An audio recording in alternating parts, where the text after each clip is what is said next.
कोकणातील प्रत्येक अपडेट जाणून घेण्यासाठी आजच माझे कोकणच्या सोशल मीडिया प्लॅटफॉर्मला लाईक, फॉलो आणि सबस्क्राइब। माणगाव तालुक्यातील मोरबा रोडवर एका भीषण अपघाताची घटना घडली आहे। दिघी पुणे महामार्गावर ट्रॅव्हलर बस आणि स्कूटीमध्ये झालेल्या भीषण धडकेत 8 वर्षीय आरुष समीर गुगले या चिमुरड्याचा अत्यंत दुर्दैवी मृत्यू झाला।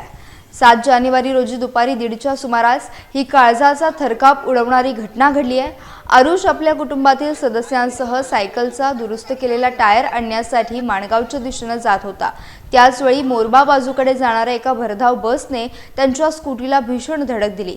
या अपघातात आरुषला गंभीर दुखापत झाल्याने त्याचा जागीच मृत्यू झाला, तर इतर नातेवाईक देखील जखमी झाले। बस चालक सूरज पवार याच्या अतिवेगामुळे आणि निष्काळजीपणामुळे हा अपघात झाल्याचा प्राथमिक अंदाज आहे। या प्रकरणी माणगाव पोलीस ठाण्यात गुन्हा दाखल करण्यात आला असून पोलीस निरीक्षक निवृत्ती बोराडे यांच्या मार्गदर्शनाखाली पुढील तपास सुरू आहे। या घटनेमुळे संपूर्ण माणगावात मोठी हळहळ व्यक्त केली जाते। नाही गाडी